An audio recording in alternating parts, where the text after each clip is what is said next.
Welcome to Northlandia, a place to bring your curiosity because here you'll find curiosities. I'm Wyatt Buckner of the Duluth News Tribune, and I will be your guide as we discover the unique and fascinating stories here in the Northland. Here we celebrate the region's distinctive people, places, and history.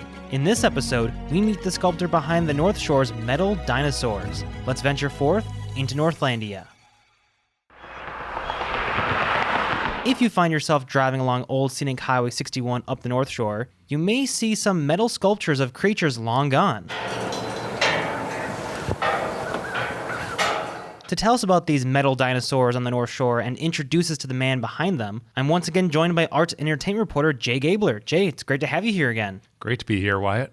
And Jay, as always, I always ask, how'd you go about finding the story? I have our colleague Jimmy Lovren to thank. He made a reference to these North Shore dinosaurs once in one of our work chats, and it stuck in my mind because I was looking for a photo op with the dinosaur once because I was posting about a Jurassic Park book that I was reading. I thought it'd be fun to pose for a selfie with the dinosaur, and so I immediately thought of those metal dinosaurs that I'd seen in the chat and went looking for them myself. And once I saw them in person and realized they are not all that far from Duluth, I thought they'd be a great subject for a Northlandia story.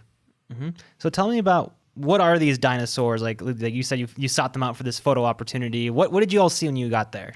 And it sounds like I am not the only person. As a matter of fact, I am one among many, many, many people who have sought these dinosaurs out for photo opportunities. So basically, you drive up Old Highway 61 and you see these 10 or 12 foot metal dinosaur skeletons that are just standing there by the side of the road. You can't miss them. I'm 6'4", so not a shrinking violet, but these dinosaurs tower over me. So it was really fun to stop and snap a quick pic. And while I was there, I was thinking, who made these? You know, what is the story with this sculptor? Because they're out in front of a couple of tiny little cabins there on the on Old Highway 61 on the North Shore. And I was very curious as to what the story was behind these dinosaurs. Mm-hmm. Was that hard for you to then find the man behind the sculptures? It was not hard to find the sculptor. He has his URL prominently displayed, estradamentalart.com. So I looked up David Estrada and we set up a time to meet at his North Shore property. Gotcha. And you, myself, and Jed Carlson had a chance to go up there and see the sculptures for ourselves and also meet the man himself. So tell me, who is David Estrada and what's kind of his background? He is a sculptor and retired pipe fitter based in the Twin Cities. He grew up in the Twin Cities and currently is based in Ham Lake, Minnesota, which is down in the Twin Cities metro area. It's where he keeps his studio and where he lives full time. But he's had this property on the North Shore for about 40 years. It's been in the family for a long time, and he and his wife, Jeannie, have had it for a long time now. And so he's used it as sort of a display showcase for his work. His origin story as an artist starts with his professional work as a pipe fitter. So he's used to making things out of metal and making parts fit together. And his wife, Jeannie, is an art major herself. And so when the two of them started dating, they started going around and seeing art at museums and art fairs. And when they were looking at what you might call industrial art or large scale sculpture, especially the kind made out of metal, David Estrada told me he'd kind of look at it and think, well, I can do better than that. And so he did. He started making little woodland critters, birds. He made gnomes. He made flowers, all sorts of smaller scale outdoor sculptures. He explained how his experience as a pipe fitter set him up to be a successful artist. For 35 years, I'm used to looking at blueprints and then having to imagine what it looks like, what the boiler room looks like off of what my blueprints are. And so it's easy for me to see when I look at drawings what it would look like three-dimensional as opposed to two-dimensional. Yeah, so on his property, as well as the dinosaurs that were there, he also had several examples of the other smaller pieces that you were referencing before. They even had like little handprints on the ground. That was pretty unique and interesting. That didn't even stand out to me at first until it was pointed out. There's just these little tiny, was it hand or feet prints? I think it was handprints. Handprints, but they were on the ground, hence the confusion. He said that he's a motorcyclist, and he says that it's handy when he has his biker friends come up and need to park their bikes. Since it's a gravel driveway, it's nice to have a place for them to put their kickstand and get a firm support. Mm-hmm. And then there was also like metal flowers that kind of like can disassemble sort of. They're nice and tall. And then there was the birds, and there was a big old spider one on the rooftop. That's could be a little concerning in the dead of night if you're not aware of what's going on there. Yeah, it's quite a menagerie. And he explained that once he was experienced as a sculptor and had started making various creatures and natural phenomena, he had a challenge from someone near and dear to him. Mom asked me one time, she goes, with me doing all the artwork that I do, she goes, I'm surprised that you haven't made a dinosaur yet. And I go, well, thanks, Mom. Thanks for the challenge. And so after that, then I started looking at museum drawings. Bone by bone, I drew that out on my shop floor and looked at museum drawings on what a Ceratosaurus really looks like. And so I tried drawing out each individual bone according to what museum drawings look like. And each time I make a dinosaur, I try to improve upon it. Yeah, there's nothing much more motivating than a challenge from your mother to really get you going and rise to new heights. Just to get a sense of the timeline, like how long was he doing metalwork of these smaller pieces before he accepted this challenge from his mother to go into much bigger prehistoric metalwork? He's been doing metalwork for decades and was quite experienced at it when he had this challenge and started making dinosaurs. But he's been doing the dinosaurs now for years, in addition to doing other pieces. Mm-hmm. And let's talk briefly. We mentioned the metal dinosaurs that you can find along his property in the North Shore. What specific ones are there right now? So the ones that we saw were a Tyrannosaurus, a Ceratosaurus, and a Stegosaurus, although it's going to be a rotating display because the dinosaurs are for sale and people do buy them and they get installed, and then he makes new ones, so they do rotate. He explained that he started making Ceratosauruses because the Tyrannosaurus Rex is, it's an intimidating dinosaur, but it doesn't look quite right to him as a sculptor. I prefer doing the Ceratosaurus over the T-Rex because the Ceratosaurus has longer arms. It's more in balance than a T-Rex. A T-Rex to me is kind of, with them short little stubby arms on it, it just doesn't seem balanced for me. Where that one right there with the longer arms just seemed more in balance, and I also wanted to have it where it looked like it could be grabbing a kid. Kids love the dinosaurs, and so I always have fun with, when the children come up here, I always tell the kids, careful about the dinosaurs. They haven't eaten yet today.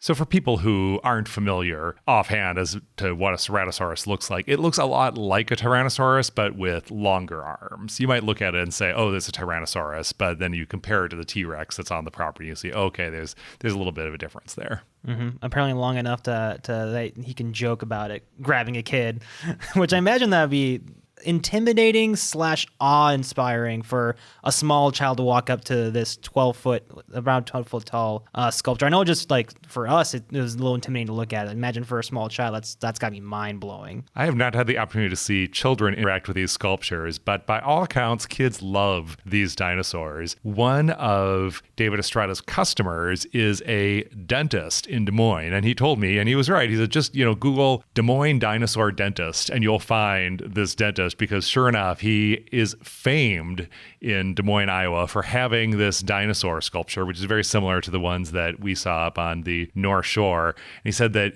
every day people are out there, kids, people of all ages, taking photos with the dinosaur, looking at the dinosaur. He said they have a form when they get new customers where they ask people to say, where did you hear about our dental practice? And he says they have to have a whole separate line where people can just check the dinosaur.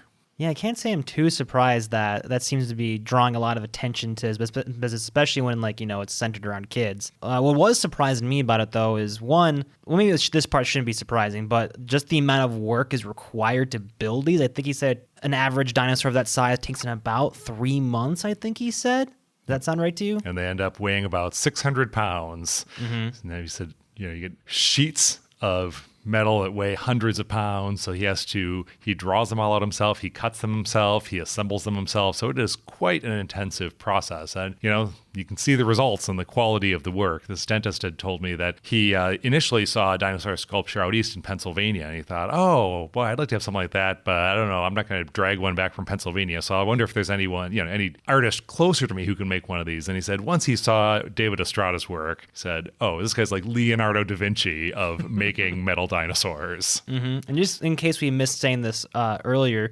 the metal sculptures, they do in fact move. Like the dinosaur, that's screeching of metal you heard in the beginning of the podcast, that was the dinosaur moving in the wind a little bit. And he said they can get real crazy when the wind gets really strong, as it often does along the North Shore. Yeah, it definitely adds a creepy aspect to those giant predators. He just needs to add some speakers out there to like generate the sounds of the dinosaurs along with the movement to really add the theatrics to it. I think there's some lights out there too that he has. They would be a great Halloween prop. I don't know if he is up there for Halloween, but he says he and his wife always are there for Grandma's Marathon. So the marathoners have learned that they can get some refreshment by the dinosaurs. That'd be a really cool thing to run by. When I was doing Grandma's Marathon coverage, I had thought about like, is there a way I could like make my way out there to like get some footage of runners running by these dinosaurs, but just that would have been a really long hike for me to make that attempt. But that would have been really, really cool. And just as I imagine, it'd be really fascinating for runners, especially new runners along the North Shore, that it's just like, is that a dinosaur? As they're running by. Or maybe they're just too tired to even like have the process that there is, in fact, metal dinosaurs just chilling there. You can make it next year, Wyatt. That's just what, eighth of a marathon getting from Duluth to where these dinosaurs are? You know, just a hop, skip, and a jump. Yeah. Especially with camera equipment. So David Estrada told me that he also has some dinosaurs in the Twin Cities. I've got a Allosaurus from another doctor in Minneapolis off of Cedar Parkway. A guy did a $100,000 remodel of his property, has a 10-foot waterfall on his property. Bought a dinosaur from me, 2 dinosaurs, and put them on his property. And now he has people stopping and having picnics with their kids out in front of his property on Cedar Lake. He says, I spent all this money for remodeling, and I buy 2 dinosaurs from you, and I get more compliments from the dinosaurs than I do on the beautiful landscaping that I had done. So to my understanding, these dinosaurs that are out front on that property, are they kind of like on a rotating basis of sorts? Like he makes them, puts them there until they get sold, and then transported off, and then he puts in his next creation out there? Is that... Yeah, generally speaking, you know, you will rotate them for various reasons, but that's one reason that dinosaurs would leave the property. I don't think any of them have ever walked off by themselves. But if they get much more realistic, you know, that could happen. And with that being said, what are he talked about some of future designs that he was thinking about? So what does the future hold for metal dinosaurs or metal creations? Well, he said he's considering a fantastical creature, and also, I mean, when you've done everything he's done, there's nowhere to go but up. I've got a dragon that I want to make up that's just rattling around up here, and how I'm going to do it. I'm going to make it so it holds a gazing ball out in front of it with some awesome wings spread out on it. I want to make a pterodactyl. I always thought it would be fun to have a pterodactyl hanging from a tree up here.